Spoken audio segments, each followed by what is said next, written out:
कैसे कैसे महात्मा थे जिनके लिए भगवत प्रेम ही सब कुछ था, इसी में मग्न रहते थे। ऐसी भक्ति बड़ी तपस्या से मिलती है। क्या मैं वह तपस्या नहीं कर सकती? इस जीवन में और कौन सा सुख रखा है? आभूषणों से जिसे प्रेम हो जाने, यहाँ तो इनको देखकर आंखें फूटती है। धन दौलत पर जो प्राण देता हो वह जाने, यहाँ तो इसका नाम सुनकर ज्वर सा चढ़ आता है। कल पगली सुशीला ने कितनी उमंगों से मेरा श्रृंगार किया था, कितने प्रेम से बालों में फूल गूंथे, कितना मना करती रही, न मानी। आखिर वही हुआ जिसका मुझे भय था। जितनी देर उसके साथ हंसी थी, उससे कहीं ज्यादा रोई। संसार में ऐसी भी कोई स्त्री है जिसका पति उसका श्रृंगार देखकर सिर से पांव तक जल उठे? कौन ऐसी स्त्री है जो अपने पति के मुंह से ये शब्द सुने, तुम मेरा परलोक बिगड़ोगी, और कुछ नहीं, तुम्हारे रंग ढंग कहीं देते हैं, और मनुष्य उसका दिल विष खा लेने को चाहे। भगवान, संसार में ऐसे भी मनुष्य हैं। आखिर मैं नीचे चली गई और भागते मालूम पड़ती है। अब वृंदावन बिहारी ही की सेवा करूंगी, उन्हीं को अपना श्रृंगार दिखाऊंगी, वह तो देखकर न जलेंगे। वह तो हमारे मन का हाल जानते हैं। भगवान, मैं अपने मन को कैसे समझाऊं? तुम अंतर्यामी हो, तुम मेरे रोम रोम का हाल जानते हो। मैं चाहती हूँ कि उन्हें अपना इष्ट समझूं, उनके चरणों की सेवा करूं, उनके इशारे पर चलूं, उन्हें मेरी किसी बात से, किसी व्यवहार से नामात्र भी दुख ना हो। वह निर्दोष है, जो कुछ मेरे भाग्य में था वह हुआ। न उनका दोष है, न माता पिता का, सारा दोष मेरे नसीबों ही का है।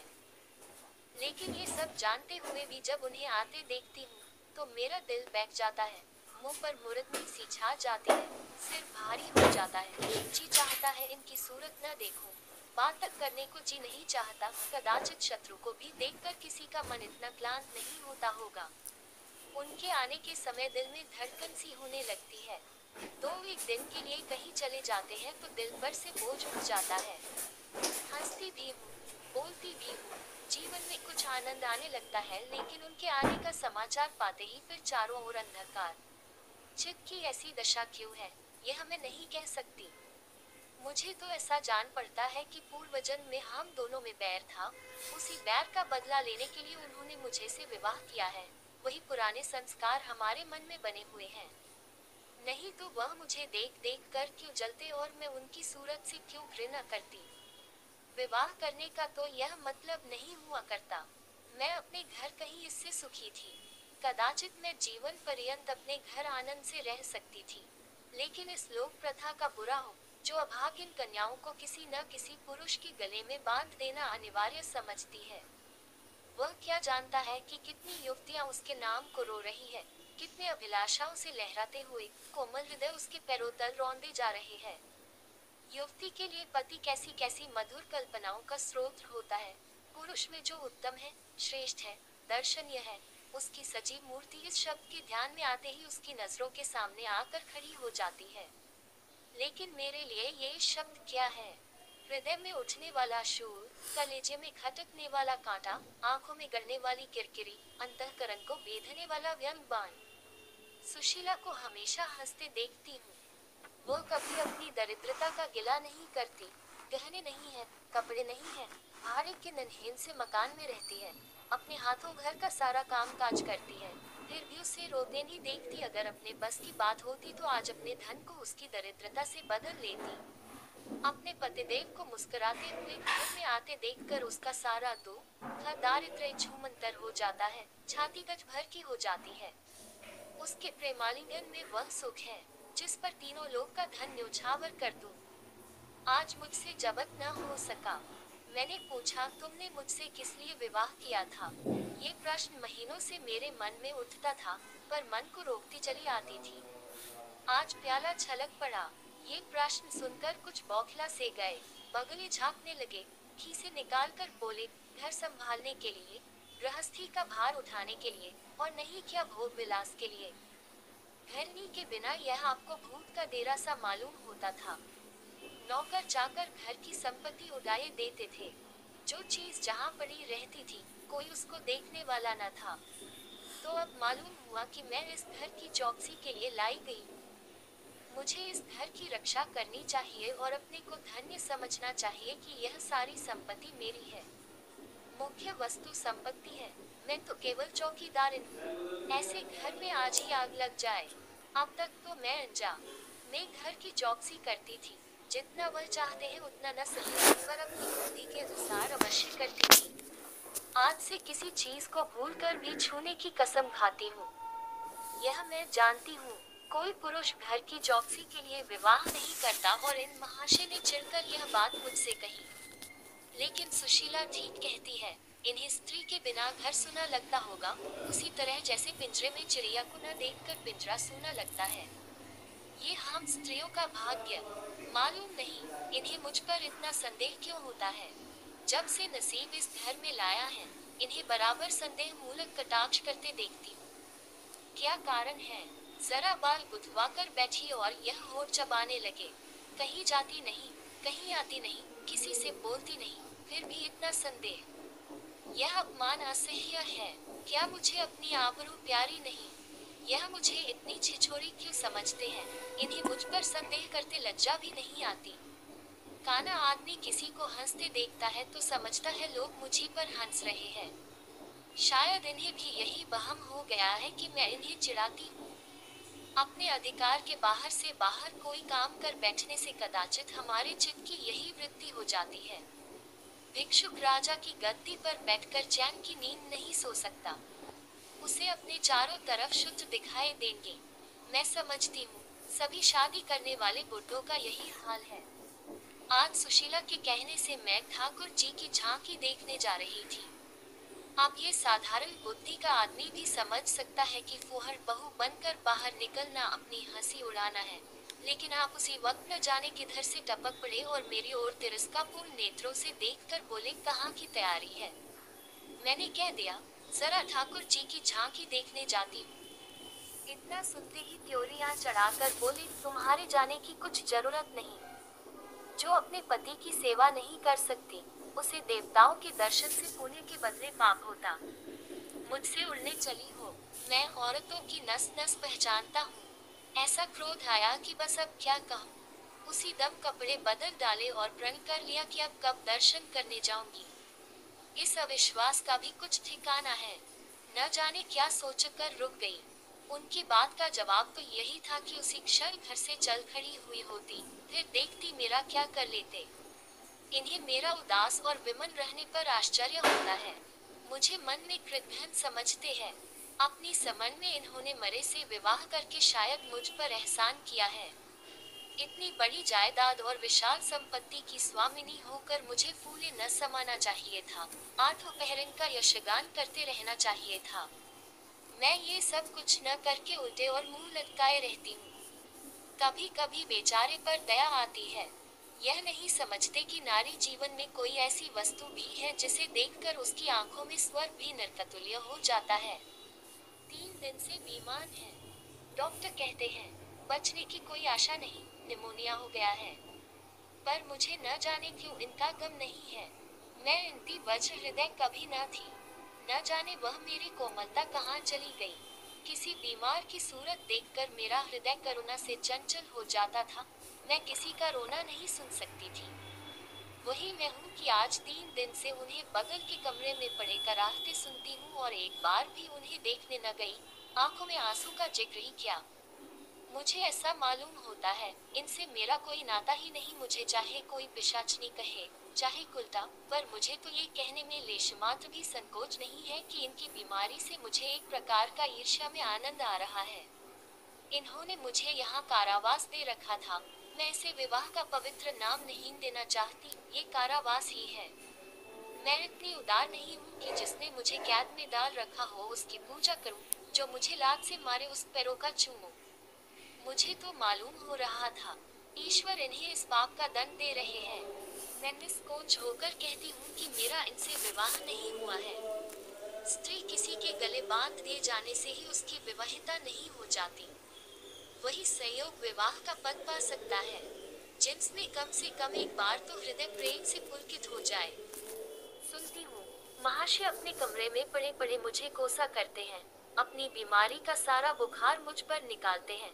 लेकिन यहाँ इसकी परवाह नहीं। जिसका जी चाहे जायदाद ले, धन ले, मुझे इसकी जरूरत नहीं। आज 3 दिन हुए, मैं विधवा हो गई। कम से कम लोग यही कहते हैं, जिसका जो जी चाहे कहे। पर मैं अपने को जो कुछ समझती हूँ वह समझती हूँ। मैंने चूड़ियाँ नहीं तोड़ी। क्यों तोड़ूं? क्यों तोड़ूं? माल में सेंदूर पहले भी न डालती थी, अब भी नहीं डालती। बूढ़े बाबा का क्रियाकर्म उनके सुपुत्र ने किया, मैं पास न पड़ती। घर में मुंह पर मनमानी आलोचनाएं होती हैं। कोई मेरे गुथे हुए बालों को देखकर नाक सिनकुड़ता है, कोई मेरे आभूषणों पर आंख मटकाता है। यहाँ इसकी चिंता नहीं। उन्हें चिढ़ाने को मैं भी रंग इक्वल्स बिरंगी साड़ियाँ पहनती हूँ और भी बनती संवरती हूँ। मुझे जरा भी दुख हाँ नहीं है। मैं तो कैद से छूट गई। इधर कई दिन सुशीला के घर गई। छोटा सा मकान है, कोई सजावट न सामान, चारपाया तक नहीं, पर सुशीला कितने आनंद से रहती है। उसका उल्लास देखकर मेरे मन में भी भांति भांति की कल्पनाएं उठने लगती हैं। उन्हें कुत्सित क्यों कहूँ, जब मेरा मन उन्हें कुत्सित नहीं समझता। इनके जीवन में कितना उत्साह है। आंखें मुस्कुराती रहती हैं, ओठों पर मधुर हास्य खेलता रहता है, बातों में प्रेम का स्रोत बहता हुआ जान पड़ता है। इस आनंद से, चाहे वह कितना ही क्षणिक हो, जीवन सफल हो जाता है। फिर उसे कोई भूल नहीं सकता। उसी स्मृति अंत तक के लिए काफी हो जाती है। इस मिजराब की चोट हृदय के तारों को अंतकाल तक मधुर स्वरों में कवित रख सकती है। एक दिन मैंने सुशीला से कहा, अगर तेरे पतिदेव कहीं परदेश चले जाए तो रोते रोते मर जाएगी। सुशीला गंभीर भाव से बोली, नहीं बहन, मरुगी नहीं। उनकी याद सदैव प्रफुल्लित करती रहेगी, चाहे उन्हें परदेश में बरसों लग जाएं। मैं यही प्रेम चाहती हूँ। इसी चोट के लिए मेरा मन तड़पता रहता है। मैं भी ऐसी ही स्मृति चाहती हूँ, जिससे दिल के तार सदैव बजते रहें, जिसका नशा नित्य छाया रहे। रात रोते रोते हिचकियां बंद गई। न जाने क्यों दिल भर आता था। अपना जीवन सामने एक बिहड़ मैदान की भांति फैला हुआ मालूम होता था, जहाँ बबूलों के सिवा हरियाली का नाम नहीं। घर फाड़े खाता था। चित ऐसा चंचल हो रहा था कि कहीं उड़ जाऊं। आजकल भक्ति के ग्रंथों की ओर ताकने को जी नहीं चाहता, कहीं सैर करने जाने की भी इच्छा नहीं होती। क्या चाहती हूँ वह मैं स्वयं भी नहीं जानती। लेकिन मैं जो जानती वह मेरा एक एक रोम रोम जानता है। मैं अपनी भावनाओं को संजीव मूर्ति है। मेरा एक एक अंग मेरी आंतरिक वेदना का आर्तनाद हो रहा है। मेरे चित्त की चंचलता उस अंतिम दशा को पहुंच गई है, जब मनुष्य को निंदा की न लज्जा रहती है और न भय। जिन लोभी स्वार्थी माता पिता ने मुझे कुएं में धकेला, जिस पाषाण हृदय प्राणी ने मेरी मांग में सेंदूर डालने का स्वान किया, उनके प्रति मेरे मन में बार बार दुष्कामनाएं उठती हैं। मैं उन्हें लज्जित करना चाहती हूँ। मैं अपने मुंह में कालिख लगाकर उनके मुख में कालिख लगाना चाहती हूँ। मैं अपने प्राणी को उन्हें प्राणन दिलाना चाहती हूँ। मेरा नारीत्व लुप्त हो गया है। मेरे हृदय में प्रचंड ज्वाला उठी हुई है। घर के सारे आदमी सो रहे हैं थे। मैं चुपके से नीचे उतरी, द्वार खोला और घर से निकली, जैसे कोई प्राणी गर्मी से व्याकुल होकर घर से निकले और किसी खुली हुई जगह की ओर दौड़े। उस मकान में मेरा दम घुट रहा था। सड़क पर सन्नाटा था, दुकानें बंद हो चुकी थी। सहसा एक बुढ़िया आती हुई दिखाई दी। मैं डरी कहीं ये चुड़ैल न हो। बुढ़िया ने मेरे समीप आकर मुझे सिर से पांव तक देखा और बोली, किसकी राह देख रही हो? मैंने चिढ़कर कहा, मौत की। बुढ़िया, तुम्हारे नसीबों में तो अभी जिंदगी के बड़े बड़े सुख भोगने लिखे हैं। अंधेरी रात गुजर गई, आसमान पर सुबह की रोशनी नजर आ रही है। मैंने हंसकर कहा, अंधेरे में भी तुम्हारी आंखें इतनी तेज हैं कि नसीबों की लिखावट पढ़ लेती हैं। बुढ़िया, आंखों से नहीं पति बेटी, आंखों से पढ़ती हूँ। धूप में चूड़े नहीं सफेद किए हैं। तुम्हारे दिन गए और अच्छे दिन आ रहे हैं। हंसो मत बेटी, यही काम करते इतनी उम्र गुजर गई। इसी बुढ़िया की बदौलत जो नदी में कूदने जा रही थी, वे आज फूलों की सेज पर सो रही है। जो जहर का प्याल पीने को तैयार थी, वे आज दूध की कुल्लियां कर रही हैं। इसीलिए इतनी रात गए निकलती हूँ कि अपने हाथों किसी अभागिन का उद्धार हो सके तो करूँ। किसी से कुछ नहीं मांगती। भगवान का दया सब कुछ घर में है। केवल यही इच्छा है उन्हें धन, जिन्हें संतान की इच्छा है उन्हें संतान। बस और क्या कहूँ। वह मंत्र बता देती हूँ कि जिसकी जो इच्छा जो वह पूरी हो जाए। मैंने कहा, मुझे न धन चाहिए न संतान। मेरी मनोकामना तुम्हारे बस की बात नहीं है। बुढ़िया हंसी, बेटी, जो तुम चाहती हो वह मैं जानती हूँ। तुम वह चीज चाहती हो जो संसार में होते हुए स्वर्ग की है, जो देवताओं के वरदान से भी ज्यादा आनंदप्रद है, जो आकाश कुसुम है, गुल का फूल है और अमावस्या का चांद है। लेकिन मेरे मंत्र में वह शक्ति है जो भाग्य को भी संवार सकती है। तुम प्रेम की प्यासी हो, मैं तुम्हें उस नाव पर बैठा सकती हूँ जो प्रेम के सागर में, प्रेम की तनरकों पर क्रीड़ा करती हुई तुम्हें पार उतार दे। मैंने उत्कंठित होकर पूछा, माता, तुम राघर कहाँ है? बुढ़िया, बहुत नजदीक है बेटी, तुम चलो तो मैं अपनी आंखों पर बैठा कर ले चलूं। मुझे ऐसा मालूम हुआ कि यह कोई आकाश की देवी है। उसे पीछे पीछे चल पड़ी। आह, वह बुढ़िया, जिसे मैं आकाश की देवी समझती थी, नरक की डाइन निकली। मेरा सर्वनाश हो गया। मैं अमृत खोजती थी, विष मिला। निर्मल स्वच्छ प्रेम की प्यासी थी। गंदे विषाक्त नाले में गिर पड़ी वह वस्तु न मिलनी थी, न मिली। मैं सुशीला का सा सुख चाहती थी, कुलिटाओं की विषय वासना नहीं। लेकिन जीवन पथ में एक बार उल्टी राह चलकर फिर सीधे मार्ग पर आना कठिन है। लेकिन मेरे अध पतन का अपराध मेरे सिर नहीं, मेरे माता पिता और उस बूढ़े पर है जो मेरा स्वामी बनना चाहता था। मैं ये पंक्तियां न लिखती, लेकिन इस विचार से लिख रही हूँ कि मेरी आत्मकथा पढ़कर लोगों की आंखें खुले। मैं फिर कहती हूँ कि अब भी अपनी बालिकाओं के लिए मत देखो धन, मत देखो जायदाद, मत देखो कुलीनता, केवल वर देखो। अगर उसके लिए जोड़ा का वर नहीं पा सकते तो लड़की को कुंवारी रख छोड़ो, जहर देकर मार डालो, गला घोंट डालो, पर किसी बूढ़े खूसट से मत ब्याहो। स्त्री सब कुछ सह सकती है, दारुण से दारुण दुख, बड़े से बड़ा संकट, अगर नहीं सह सकती तो अपने यौवन काल की उन्मकों का कुचला जाना। रही मैं, मेरे लिए अब इस जीवन में कोई आशा नहीं। इस अधम दशा को भी उस दशा से न बदलूंगी जिससे निकल कर आई हूँ।